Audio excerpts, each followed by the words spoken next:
the Ole Miss run game. Mm. Kewan Lacy, man, absolutely love what I saw from this guy. Logan Diggs, obviously doesn't have the speed. He's had the issues with, I believe it's his knee, right, that he was struggling with. So, but he did some good things against Georgia State too. Yeah, and I'm excited about what he can bring, maybe in goal line situations, which is kind of what Ole Miss needed a year ago. But just your thoughts on the just the run game and what you saw from them, and also the way the O line kind of handled everything. I know it was Georgia State, but just overall thoughts. Well, the first interception, which you saw when Sudu played the highlights, Patrick Kudus got absolutely just whiffed at turnstile. Yeah. So there were offensive line issues the entire game. PFF, Pro Football Focus, grades all offensive players, all defensive players for every single game, and Ole Miss had 31 offensive players graded. 4 out of the bottom 7 were starting offensive linemen. The 2 at the bottom were P.J. Wilkins and Patrick Kudus, Ole Miss's starting guards. Nowhere else to go but up. But again, that was the first time that starting 5 had been there together. Even on that one play where Kewan Lacy broke one of his 15 missed tackles forced for him, second highest in the country against Georgia State, on the goal line. Such an impressive play was because the offensive line absolutely whiffed their blocks, but he's that good. And the point I'm making is this.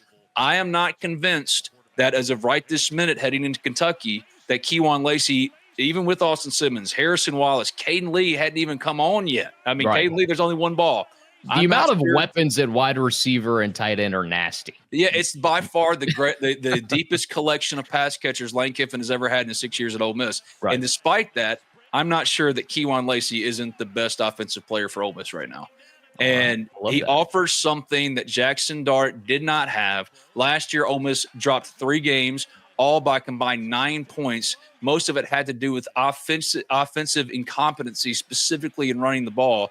They addressed that with A. Plum in the offseason, and it starts with a potential superstar. See, look, just whiffed the offensive line, but still the speed-power combination of Kewan Lacy allowed him to score anyway. I think he's in for a monster year if he can stay healthy, and he's the perfect blend of a running back that Lane Kiffin wants because of that power that you're looking at that I didn't know quite that he had, that he showed in that game. So, yeah, Kewan Lacy, he is something. He brings something to Austin Simmons that Jackson Dart wasn't afforded last year in a 9-win season. And if they can have that type of balance, and they can cover up so much, especially as Austin Simmons kind of tries to figure some stuff out as well. Yeah. I mean, no doubt about it, man. That was a positive sign for Ole Miss fans who were wanting the run game to be a bigger factor a year ago.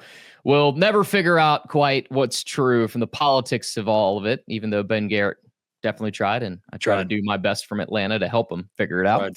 We don't have to talk about that. Maybe we'll write that in a book someday. But it'd be a pretty boring book because the none of the answers were ever sufficient. No, they were always well, wait a second. Hold on, that doesn't. But it's fine because now Kewan Lacy addresses the biggest need for that offense, and that's why I'm very bullish on this team with an advantageous schedule, even like matching or exceeding last year's win total because of the schedule and also the balance on offense. They were unbalanced in all their losses, unbalanced, but certainly more often than not because they just didn't have that running component outside of Jackson Dart's legs. Kewan Lacy is an all-SEC caliber running back, and it pains you if you're an Ole Miss person because, they finished second for Kewan Lacy out of high school, 4-star recruit to Missouri. And you think, well, what if they'd had him last year?